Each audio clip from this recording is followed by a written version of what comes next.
have those 2 minutes, I'd like to just acknowledge the very hard work of our vice presidents, Miss Renee and Miss Bethany Moffat as well. They continue to just churn and burn through all of the work, the back end work on the Reading League Washington. So huge kudos to these two incredible individuals. Thank you so much for all of the work that you're doing on behalf of Washington State and the nation. We are very, very grateful. And my name is Stacy Bain. I have lived in Washington State nearly all of my life, born and raised, and a byproduct of the K-20 system. And I just so believe in educators, our instruction. I believe in leaders and teachers. And I know that we are the magic sauce to ensuring 95% of scholars will read at grade level. So I thank you so much for your time tonight. I have the honor of serving as the Reading League of Washington's president, but we look at it as shared leadership, and it's all of us together. So it is 6 o'clock. So if you do not mind, I would love to read the bio of this incredible author, Miss Natalie Wexler. And again, Natalie, thank you so much for your time tonight. Just really quickly before the bio, if you have not purchased multiple copies of The Knowledge Gap, I encourage us to do that because they are great books to hand to other people, to give as gifts, to have in our PLC rooms as options for people to take home, because the science of reading movement very much has looked like phonics, phonics, phonics. So let's continue to encourage the comprehensive message that we're building readers. All right, so there you go. That's a little commercial. All right, so Natalie Wexler is an education writer and author of The Knowledge Gap, The Hidden Cause of America's Broken Education System and How to Fix It. She is also the co-author with Judith Hochman, The Writing Revolution, a guide to advancing thinking through writing in all subjects and grades, and a senior contributor for Forbes.com. Her articles and essays on education and other topics have appeared in the New York Times, the Washington Post, the Atlantic, and on her free newsletter, Minding the Gap. She has spoken on education before a wide variety of groups and appeared on a number of TV and radio shows, including Morning Joe and NPR's On Point and 1A. Find out more about Natalie and her work at her website, which is extraordinary. I put that in there, extraordinary, www.nataliewexler.com, or follow her on Twitter at Natalie Wexler. With no further ado, we are so honored to have you. Thank you, Natalie Wexler. And I'm going to turn off my mic and turn off my camera, and off you go. Thank you so much. Well, thank you, Stacy, and thanks to all of you for being here. I'm going to go ahead and share my screen. Hold on just a second.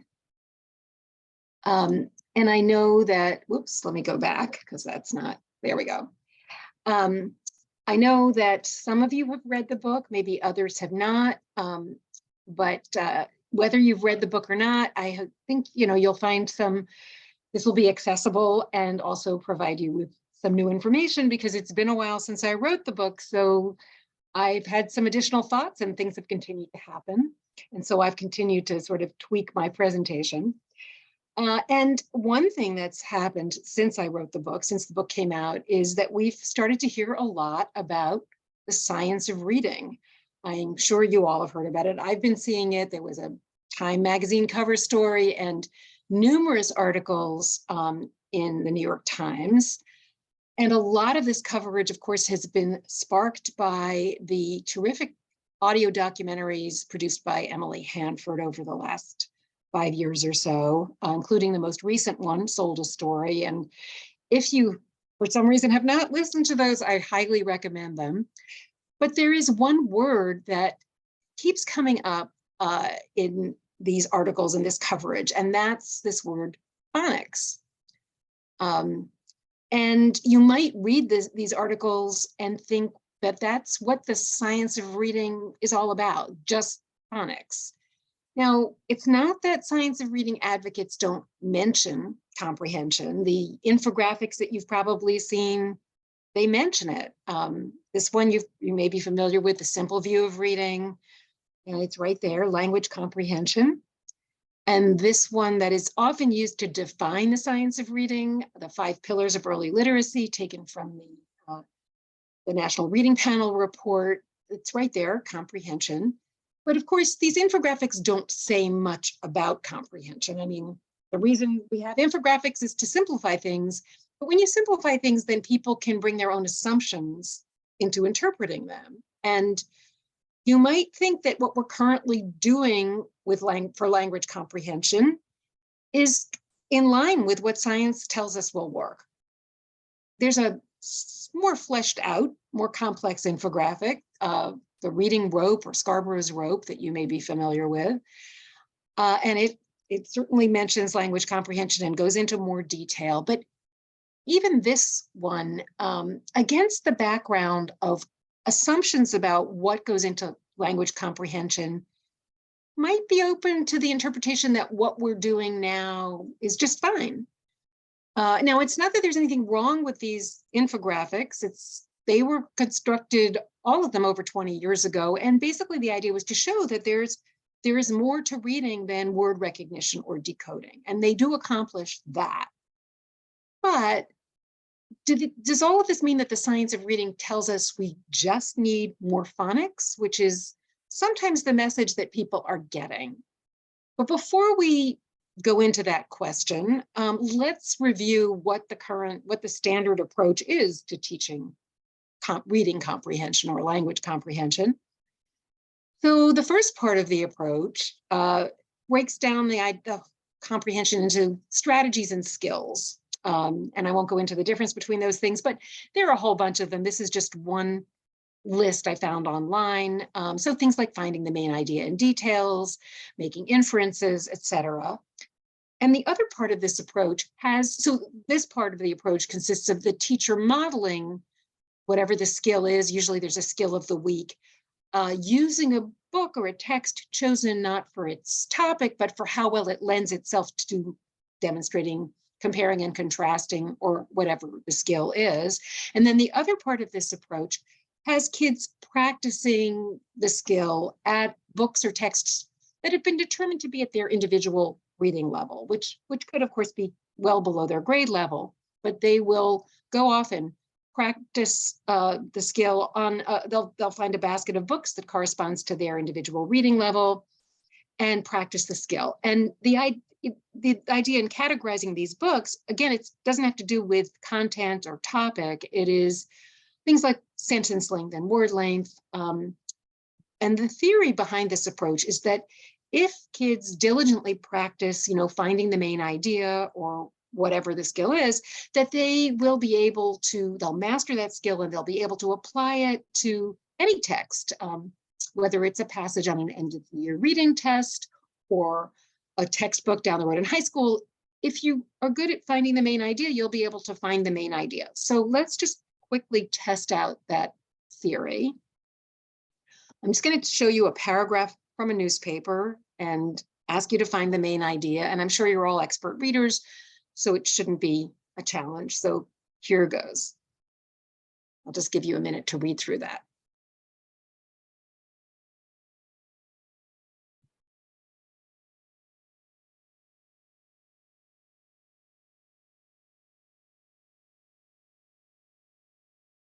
So you may be scratching your head a bit, right? So what I neglected to tell you was that this paragraph was taken from a British newspaper, and it's describing a cricket match. And if you are a cricket fan, you probably have no trouble understanding this paragraph.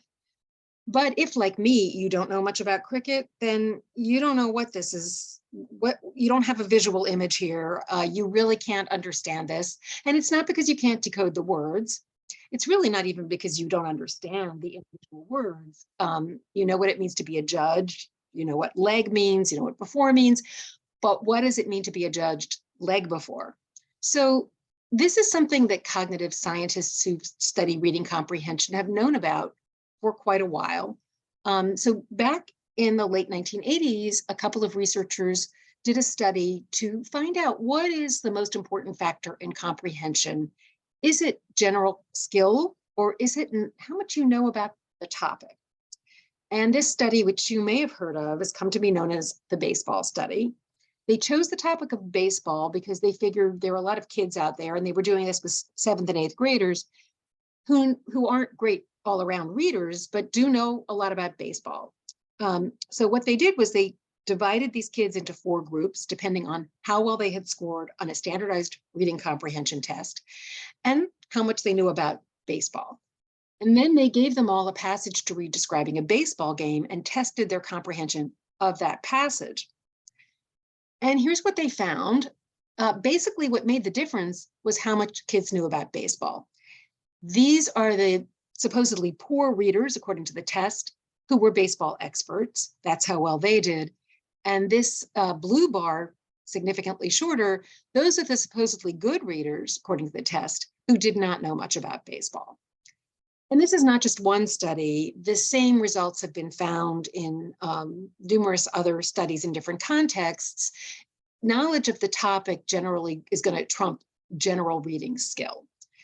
So this study and these others tell us a couple of things. One is comprehension skills. They're not skills like riding a bike or decoding words. They don't just get better with practice. It's going to depend to a large extent on the topic and how much you know about it. And secondly, there's really no such thing as a fixed reading level because those measures do not take account of the topic and how much the reader knows about it. So they're just approximations. Now, this might be fairly obvious with a specialized body of knowledge like baseball or cricket or, molecular biology, something that has its own lingo. If you know the lingo, you're going to have an easier time understanding a text about it. But what may be less obvious is how much we rely on our background knowledge to understand everything we read. So it has been found, for example, that there's a very high correlation between knowing the answer to a question like, in what part of the body does pneumonia occur, and general reading comprehension. The more stuff like that you know, the better your chances of understanding anything you're trying to read.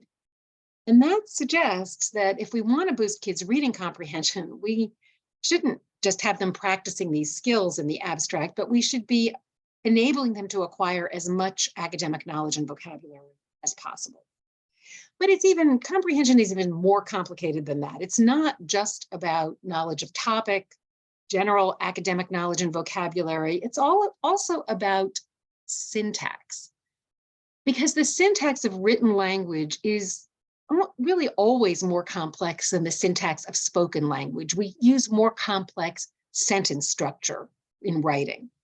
And that can be a real barrier to comprehension for kids who are not familiar with it. So for example, there was a study done involving a 10-year-old boy who was of average decoding ability, but he did struggle with comprehension. And the researchers read him aloud this sentence about Rachel Carson, the author of this book on pesticides, Silent Spring. Rachel Carson, a scientist, writer, and ecologist, grew up in the rural river town of Springdale, Pennsylvania. Okay, so then they asked the boy, what do you know about Rachel Carson now?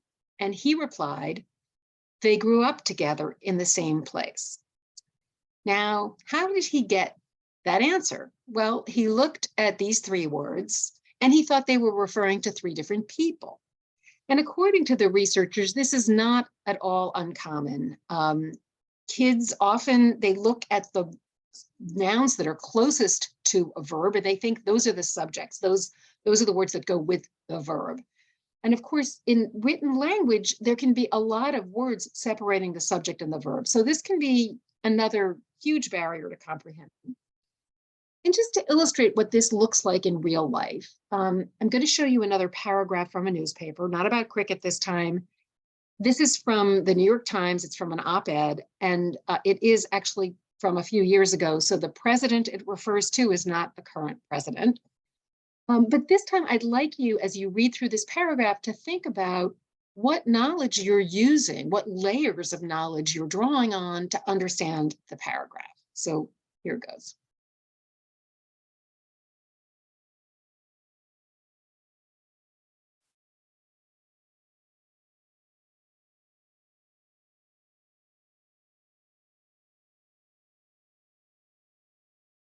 So one layer of knowledge that is assumed here by this text is knowledge of a particular topic.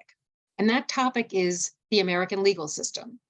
Now, you don't need deep knowledge, but it's very helpful to at least have some familiarity with words like appeal, Supreme Court, Federal Appeals Court, grand jury, subpoena, district attorney. And this is, of course, not written for lawyers. It's written for the general public. But it's just assumed that you'll be familiar with that language. And if you're not, this paragraph is going to get harder to understand. But then beyond that, there are two other layers here. One is general academic vocabulary, words like capacity, validity, obtain, served on in the sense of a subpoena. And then there's syntax, sentence structure, especially that second sentence is really long and has a lot of clauses. And if you're unfamiliar with those things, then you're really going to have trouble understanding this paragraph. But how do you acquire that kind of knowledge, with knowledge of general academic vocabulary and complex syntax? Really through knowledge of topics. It doesn't work to teach those things in the abstract. They only really work if you have context for them. So that's the basic lay of the land here. But why is this? What is going on in the mind? What that makes prior relevant knowledge help so much with comprehension? Well, it has to do with this middle box here, working memory, which is the aspect of our consciousness where we are taking in new information and trying to understand it. And the important thing to know about working memory is it's very limited in its capacity. It can only hold about 4 or 5 items for about 20 seconds before it starts to get overwhelmed. And we lose the capacity to understand, analyze, retain information. And that burden on working memory is called cognitive load. So there is a way around these limits on working memory, and that has to do with that last box, the blue one, long-term memory, which is potentially infinite. So if we have relevant information stored in long-term memory, then we don't have to juggle that along with the new information in working memory. And that opens up more capacity in working memory for things like comprehension. But there are a couple of tricks. And one is that we first have to transfer the information to long-term memory, and we also need to be able to retrieve it when we need it. What helps with transfer is attaching meaning to it, and maybe by explaining it to someone else in our own words. That really helps. And with retrieval, different things help. Mainly practicing retrieval could be through quizzing, but again, explaining it orally or in writing to someone else is a great way to engage in that retrieval practice that helps us get it when we need it. So what does this all have to do with scores on standardized reading tests, which is what got me into looking into all of this in the first place? I wanted to know, why did we have this gap in reading test scores and other education outcomes, basically between kids at the upper and lower ends of the socioeconomic spectrum? And the answer basically is that passages on reading tests, like all written text, make certain assumptions about what the reader already knows. And passages on reading tests are not tied to any knowledge that kids might have acquired in school. In fact, they're designed to avoid those kinds of topics because the theory is, well, we're not testing their content knowledge, we're testing their general reading comprehension skill. But of course, if you don't have enough background knowledge to understand the passage on the test, at least at a superficial level, you don't get a chance to demonstrate your skill at finding the main idea or making inferences or whatever the questions are asking for. So to give you an idea of what that looks like in real life, I'm just going to show you a paragraph from a released item from a 3rd grade standardized reading comprehension test. Give you a minute to read through that.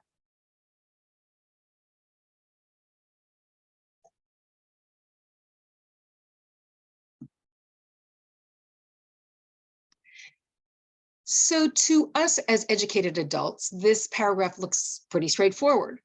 But for a lot of 3rd graders, there are going to be some words and phrases here that they will not be familiar with.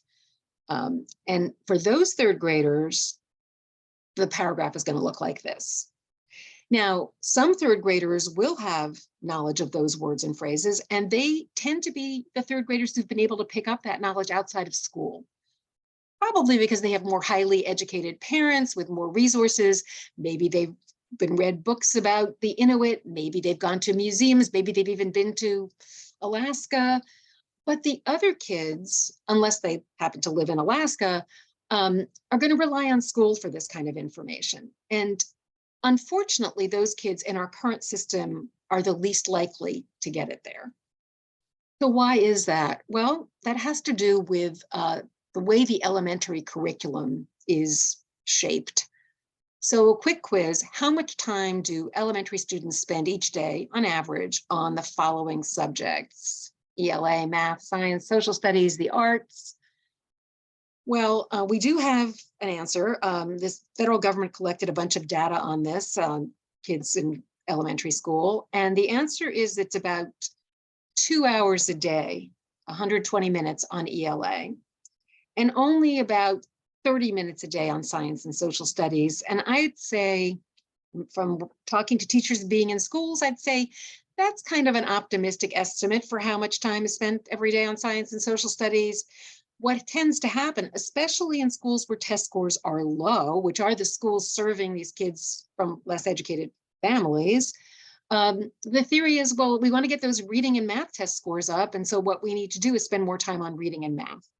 And the time spent on reading often consists of practicing those comprehension skills that appear to be assessed by the tests. An interesting thing about this data is that some researchers looked at it and they said, well, I wonder what happens if kids get an extra 30 minutes a day of social studies. And they found that that was correlated with higher reading scores, especially for kids from low-income families. Then they looked at what happens if kids get an extra half an hour a day of ELA or reading, and they found that that was not correlated with higher reading scores. And of course, that study cannot tell us why, but one possibility is that the knowledge that those kids were getting from social studies was enabling them to understand the passages on the reading tests. Now, this approach to teaching reading, this combination of skills and strategies and leveled reading, it has a negative impact on all children, because even if you're a good reader, it can be pretty boring to just spend day after day finding the main idea, texts on random topics, but it definitely has the most negative impact on certain subgroups. So kids who struggle with decoding, kids with less academic knowledge and vocabulary, they're going to be put in those low reading groups. They're not going to get access to the academic knowledge and vocabulary that, especially for kids in that second group, is what they need to move up. And the kids who struggle with decoding may just be really bored. And then, of course, there are a lot of kids who fall into both categories, and they tend to cluster at the lower end of the socioeconomic spectrum. And unfortunately, that negative impact gets more severe as time goes by. And that's because prior relevant knowledge doesn't just help you understand what you're trying to take in, it also helps you retain new information. It has been said that knowledge is like mental Velcro. It sticks best to other related knowledge. And so some kids are starting out with more of that other half of the Velcro, more academic knowledge. They're going to be reading more sophisticated books in our leveled reading system, and they're also going to be able to retain new vocabulary, new knowledge from those texts because they have something for it to stick to. They're more likely to. But the other kids who have less of that other half of the Velcro, first of all, are relegated to simpler texts, but also whatever new vocabulary is in those texts, they're less likely to retain it. And that means that they're going to fall farther behind every year, because the kids who are acquiring that new vocabulary, that in turn enables them to read yet more complex text.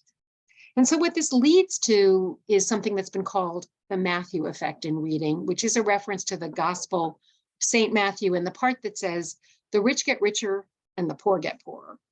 And it means that every year that goes by, the gap between good readers and poor readers gets wider, which is why it's so important to start building academic knowledge and vocabulary in the early grades when we get more bang for the buck, because every year that goes by, it's going to get harder to narrow that gap.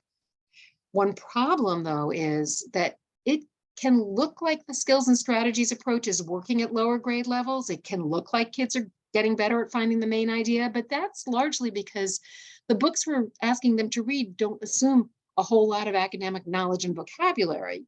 But then this approach is going to backfire when students reach upper grades, and suddenly those books do assume a lot of knowledge that they may not have. So when I stumbled across this problem, I was really surprised. I thought I knew a lot about education, but I had never heard about this issue of the lack of content in the elementary curriculum and our failure to build knowledge. Now, there were people who were concerned about it, but I realized that this wasn't getting out into the broader conversation about education. And I thought, well, maybe if somebody writes an engaging, sort of, I hope, engaging journalistic narrative book about it, maybe that will help. Oh, but before I get to that, I need to mention that there's a related gap, which is the difference between what we assume high school students know and what many do know. So this approach, this narrow focus on reading and math, can continue through middle school, especially in schools where test scores are low. And so kids can get to high school without ever having had a really systematic exposure to history, geography, science, and that can leave them, through no fault of their own, with very large gaps in their knowledge of the world. So they may not know some basic things like the difference between a country and a continent, or a city and a state, or being able to find the United States on a map of the world. They may not know much about historical events or even have a sense of historical chronology. And yet we ask them to read and understand textbooks like this, and that can be very frustrating if you're missing that much background knowledge. And of course, the tests also assume a lot more knowledge that kids may not have. So as I said, when I stumbled upon this problem, I was really surprised. And I thought, well, maybe if someone writes a book that could appeal to general readers, that this will get into the public conversation about education. And so that is the book that I tried to write. And as concerned as I was about this issue when I was researching and writing the book, I'm even more concerned now, because we know that with remote and hybrid learning, which we are still living with the legacy of, the situation has become more urgent than ever. The same kids who were not being well served by the system before the pandemic are the same ones who were the most negatively affected by remote and hybrid learning. So we cannot afford to go back to what we were doing before. But I didn't write the book just to describe the problem. I also wanted to know what we can do about it. And the good news is that there is a lot that teachers and schools can do to narrow these knowledge gaps. So let's start with what individual teachers can do. Well, several things. One, organize read alouds by topic and not just skill of the week, and spend at least 2 or 3 weeks on a topic, like, let's say, sea mammals, because kids need to hear the same vocabulary repeatedly in slightly different contexts for it to stick. So you want to stay with a topic, and also asking questions in class discussion. And by the way, this would be a read aloud to the whole class. Asking questions that put content in the foreground rather than the skill of the week. And I'll show in a few minutes an example of what that might look like. But instead of, for example, saying, well, this week we're working on making inferences, who can make an inference about what we just read, ask a question about the content that just implicitly requires kids to make an inference. That's what works better. Thirdly, classroom libraries, rather than just having them organized by reading level, have them organized by topic, especially if it's a topic that you've just been reading aloud and talking about. Remember the baseball study. Kids may be able to read at a higher level than you would expect once they have information about the topic stored in long-term memory. So a basket of books about sea mammals or whatever at different levels of difficulty would make sense. And then spend lots of time on meaty social studies and science topics. Of course, fiction and poetry has its place, but those kinds of books are the ones that have the most potential to build the kind of knowledge that's going to fuel comprehension. And they don't have to be, just informational texts. They could be stories, biographies that kids can get very interested in. And then lastly, and I'm going to talk more about writing in a minute, but have students write about what they're learning. We know that when students write about what they're learning, many studies have found, whatever the subject is, it boosts their learning and their retention when they write about it. But there's going to be a limit to what any individual teacher can do to narrow the knowledge gap, because building knowledge is a gradual cumulative process that extends across grade levels, and teachers can't control what's going on at other grade levels.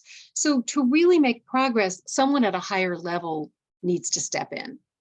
So what can administrators and policymakers do? Well, the first crucial step is to adopt a content-focused literacy curriculum that goes deeply into topics in these areas, social studies, science, the arts, and gives kids a chance to really sink their teeth into some of that content. And the good news is that there are now, I would say, half a dozen such elementary literacy curricula out there. And they all cover different bodies of knowledge in different ways, but they have at least a couple of important things in common. One is that they are organized by topic rather than skill, and they spend at least 2-3 weeks, sometimes more, much more, on a topic.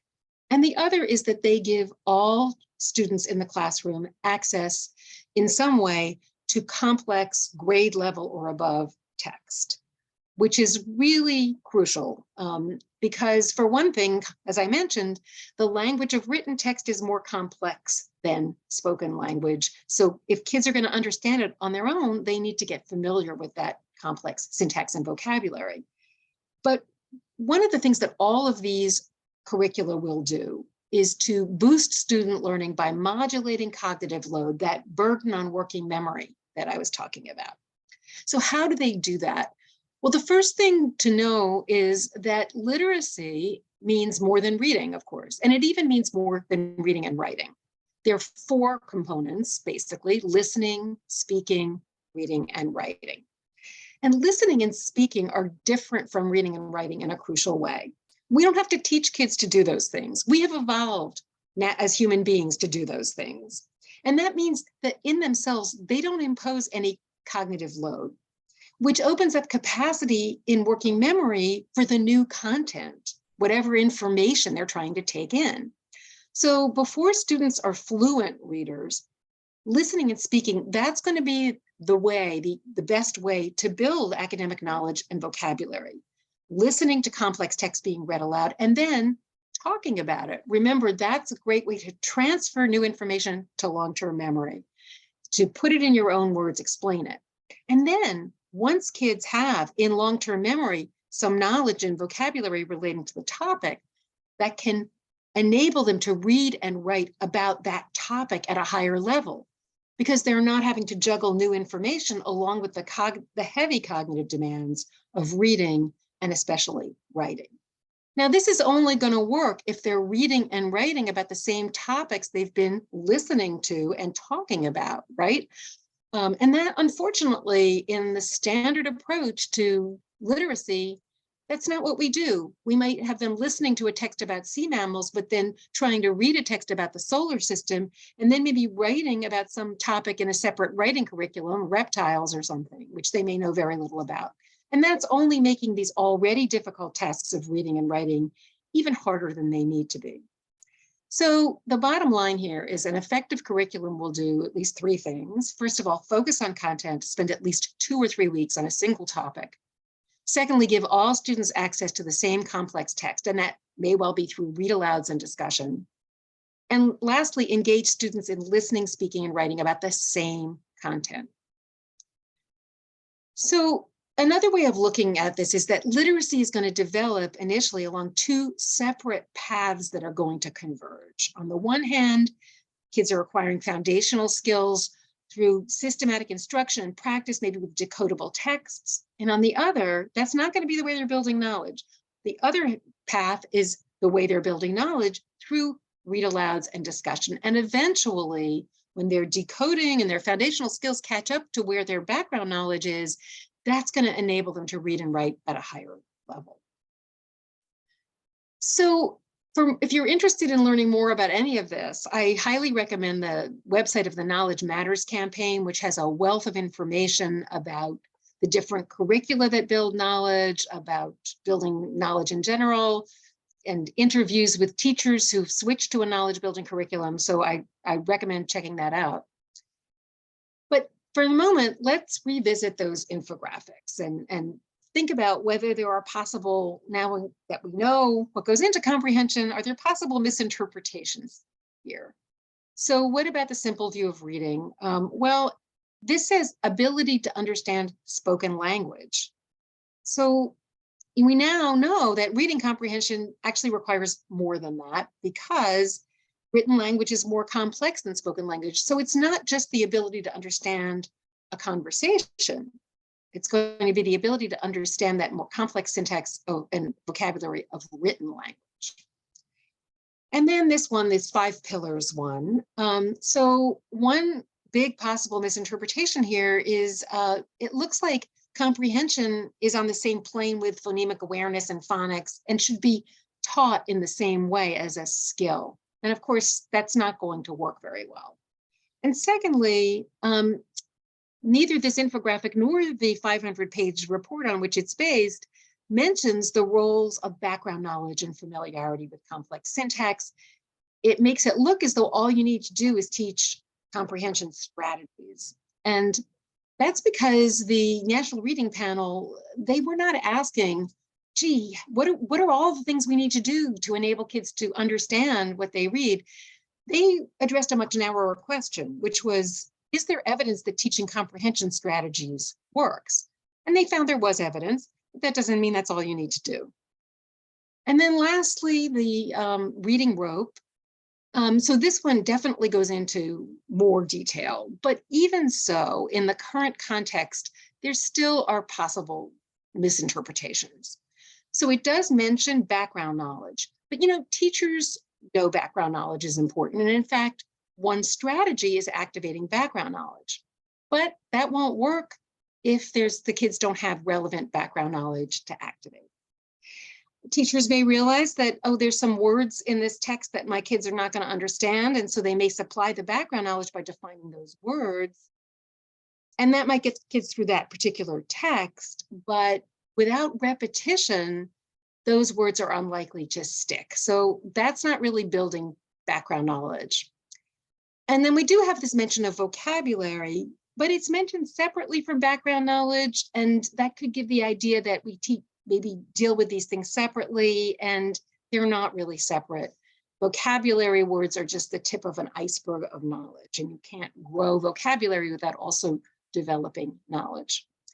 And then lastly, there is this mention of syntax, which is important.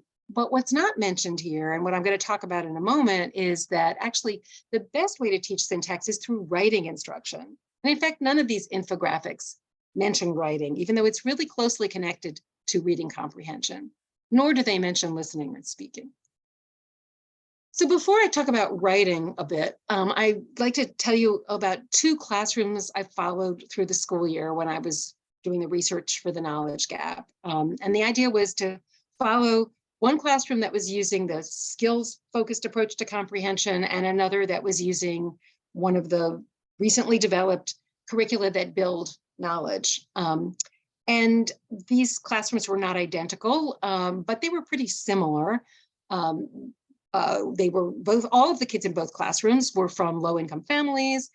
All of the kids were children of color, and the teachers in both of these classrooms were really hardworking, dedicated, good teachers. And yet, what was going on in these 2 classrooms was like they were on different planets. And the reason for that really was the curriculum, what was being taught. So I don't have video to show you what these classrooms were like, but I do have pictures of anchor charts, posters that were on the walls. So this is a typical anchor chart from the skills-focused classroom, and all of the charts were about skills, main idea, sequence of events, etc. And it was really hard for the teacher to get a discussion going in this classroom because these were 6-year-olds and they just didn't have that much to say about the abstract concept of sequence of events or whatever. And they weren't particularly engaged in what the teacher was trying to teach them. The other classroom was full of charts that looked like this. This is from a unit on Greek myths about the myth of Daedalus and Icarus. This was a chart that was every day during and after the read aloud, these charts would be created collaboratively by the teacher and the students. And they were obviously full of content, and the discussions in this classroom were really amazing. These were 2nd graders, but they were having thoughtful, sophisticated discussions that you probably would not expect from second graders. And they were highly engaged. They often didn't want the teacher to stop reading at the end of the read aloud. They often had their hands up when it was time for discussion to end. And they were very proud of everything they were learning. But I'd like to point out a couple of things about this anchor chart that I think are worth noticing. And one is the vocabulary words of the day that were highlighted: desperately, plummeted, and foresight. Now, these are sophisticated vocabulary words for any second graders, but most of the second graders in this classroom were from non-English speaking families, and some were still learning English themselves. But they were using these words in not just class discussion, but sometimes in their own conversation. They knew what they meant, and they were remembering them because they were hearing them repeatedly in a really engaging context. So this word plummeted, we see down here, Icarus's wings plummeted and his wings melted and he plummeted into the sea. And these words will serve them very well in years to come. The other thing I'd like to point out is that it kind of looks like the teacher is maybe teaching skills. So she has this question, predict, what is Daedalus's plan? And these boxes labeled cause and effect. But she's not trying to teach the skill of making predictions or the skill of determining cause and effect and bringing in text to teach those skills. She's bringing in those skills to help kids think about the content and analyze it. And that's what works much better. So now on to writing. Writing can be an incredibly powerful lever for building knowledge. Why? Well, remember that transfer and retrieval are really important. And in both instances, a good way of engaging in those things is to explain something to someone else in your own words. And that's what we do when we write. So writing helps with both transfer and retrieval. And in fact, it's so potentially powerful that it can even help compensate for that missing other half of the Velcro, academic background knowledge, even at the high school level. But it's also really hard. I'd say the hardest thing we ask students to do, much harder than reading, and yet we spend much less time on it. So why is it so hard? Well, again, it has to do with working memory and that burden on working memory, cognitive load. So remember, working memory can only hold a few items before it starts to get overwhelmed. And when inexperienced writers are writing, they may be trying to juggle all sorts of things in working memory. Letter formation, if they're young or they're coming from a different alphabet system, spelling, word choice, organizing their thoughts, understanding the content they're writing about, that syntax and vocabulary of written language. And all of this creates not just cognitive load, but also stress, which is itself a burden on working memory. So it is very easy for inexperienced writers to become overwhelmed when we ask them to write, especially if we ask them to write at length. So writing instruction has enormous potential power, but we haven't exploited it because, first of all, we've underestimated how hard it is. And secondly, we've often tried to teach it in isolation from content. We've had kids write about their personal experiences or their personal opinions or topics in a separate writing curriculum. And that's not using writing to build the knowledge we want them to deepen. So to unlock the power of writing, we need to do three basic things. One, modulate that heavy cognitive load, and that could mean starting at the sentence level with writing instruction, no matter what grade level kids are in. Secondly, teaching grammar and conventions in the context of students' own writing, which has been found to be the only thing that actually works for most kids. And thirdly, embedding writing activities in the content of the curriculum. And I know of only one method that combines all three of those principles, and that's the Writing Revolution. And so I'm the co-author of this book, but it's not my method. My co-author, Judith Hochman, who is a veteran educator, developed this method over many years. And I don't have time tonight to really go deeply into the method, but I'd like to give you a glimpse at least of how it can work. So I'll give you one sentence level activity, because, but, and so. So this activity consists of giving students a sentence stem that they need to finish with each of these conjunctions. And by the way, this is not a curriculum. It's a method that is designed to be adapted to whatever curriculum you're using at any grade level and any subject matter.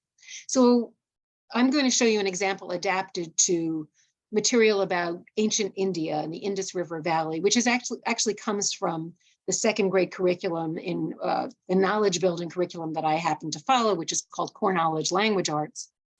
So you could give students the STEM. A civilization could form in the Indus River Valley because, but, and so. Now, obviously, students need to already have some knowledge of the Indus River Valley, but each of these conjunctions is going to be asking them to retrieve a different kind of information and put it in their own words. But will be more difficult because it's asking for contrasting information. So is asking for a cause and effect relationship, but it's not the same one as because. So there are different possible answers, but here are some. A civilization could form in the Indus River Valley because the fertile soil allowed people to stay in one place and grow crops. And obviously this is also reinforcing some new vocabulary. But first people had to figure out how to control floods from the river. So archaeologists have been able to uncover the remains of a city called Mohenjo-Daro. So that's just one example. But as I mentioned, this is designed to be used across the curriculum, including in math. So let's say you're teaching about fractions and decimals. You could use the same activity with this math content. Fractions are like decimals because they are all parts of wholes, but they are written differently, so they can be used interchangeably. And this is, really getting kids to grapple with the content in any subject. And it's not really taking away time from teaching math, it's actually facilitating math instruction. So another example of how sentence level activities can do all of these things, we'll go back to that Rachel Carson sentence. And remember the 10-year-old boy who thought that these were 3 different people. So what can we do about that? Well, one solution would be to, first of all, teach students what an appositive is. A scientist, writer, and ecologist, that's an appositive, a phrase describing a noun. It's often found in written language, not so much in spoken language. And you want to use familiar content to do that.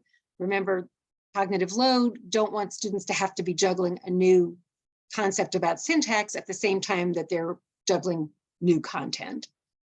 Then teach students about Rachel Carson, have them read about Rachel Carson or read aloud about Rachel Carson, and then give them this sentence to complete. And then they have to supply that appositive. They are reinforcing that knowledge of Rachel Carson while at the same time learning about this complex syntax, this appositive, and that's going to help them with their reading comprehension. They're much more likely to understand it now when they encounter it in their reading. So this method does go beyond sentences. It goes all the way through argumentative essays, but the sentence level work is what lays the foundation for independent writing at length. But you can start on outlines before students have really gotten the hang of sentences. You can do a lot of that orally and collaboratively. And outlines are crucial because writing at length also imposes a heavy cognitive load, even if you know how to write sentences. And it can really be modulated, offloaded onto a clear linear outline. You don't have to be asking yourself, what was I going to say next? Did I already say that? You've got it written down and you can refer to it. And the process of constructing an outline is itself a knowledge building and knowledge deepening activity. So just to give you an idea of how all of these components work together to enable students to write at length, I'm going to show you, this is a single paragraph outline that's part of the Writing Revolution method. But students aren't just handed a piece of paper or blank form and said, okay, now write an outline, and this is embedded in content about Martin Luther King. They will have been taught not only about Martin Luther King, but also how to construct each of the components of this outline. So this topic sentence uses an appositive. They will have been taught how to construct an appositive and that it's a good way to construct a topic sentence. Then for these notes on their detail sentences, they will have learned how to brainstorm details that go with a topic sentence and how to put those things in note form with symbols and abbreviations. And then for the concluding sentence, although Martin Luther King never saw segregation end, that's a subordinating conjunction, although. And they will have been taught how to use that, and that it's a good way to construct a concluding sentence. Now, they could stop here and they will have deepened their knowledge and understanding of Martin Luther King considerably, but they can also use this as a roadmap for a complete paragraph. And once you've got the roadmap, it's fairly simple to create the paragraph. You can transfer your topic and concluding sentences, and then turn your notes into complete sentences for the detail sentences, again, drawing on your sentence level skills. And one of those will be using transition words and phrases to connect your thoughts. And that's a skill that will have been taught, maybe using different content. This is content based in the American colonies. You get one sentence and then a transition word like therefore or as a result, and you have to come up with the next sentence. So you're building your knowledge about that topic as well. So this kind of writing instruction can turbocharge any content-rich curriculum, but if you're just teaching skills and strategies, it's not going to work. Because if you're jumping from topic to topic, there's not going to be enough information for kids about any one topic to enable them to write maybe even a few sentences. So content-rich curriculum is the place to start. And if we don't build foundational skills, which are also crucial, knowledge and writing ability simultaneously, many students will not become fully literate. When they get to upper grade levels, they will not be able to understand what the text they're expected to read or produce the writing they're expected to produce. And also we risk having that pendulum swing away from phonics once again, because people may say, as they have in the past, well, they can't understand what they're trying to read, so phonics doesn't work. Well, of course, phonics is not enough for that to happen. So sometimes I think we need a new term rather than science of reading, because it's been interpreted so narrowly, and maybe something like science of literacy, because it's not just about reading, or even science of learning, because once you get past foundational skills, reading comprehension and writing really are about everything that you've learned. But we may be stuck with science of reading. And if we are, I'd just like you to all to remember that it's not just, that doesn't just mean that we need to add more phonics. And that curriculum is going to be the place to start. But I don't want you to leave with the impression that that's all you need to do is adopt a knowledge building curriculum. This is going to be very different from what most teachers are used to. And there could be some obstacles in the way of effective implementation.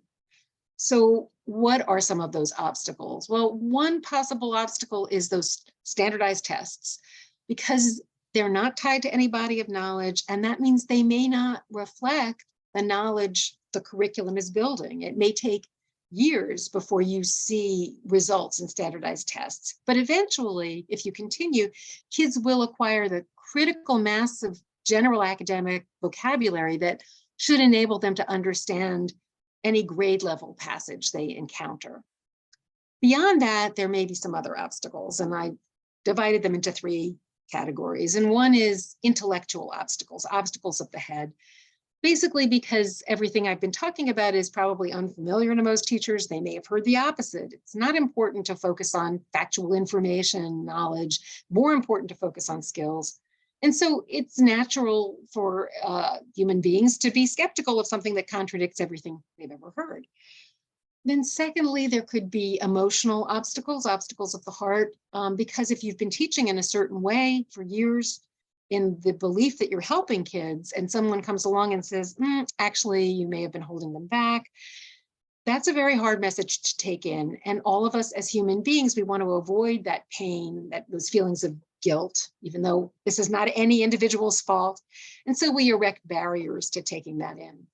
And then lastly, even if you want to teach in a different way, there may be obstacles of habit, behavioral obstacles, because teaching is such a complex activity.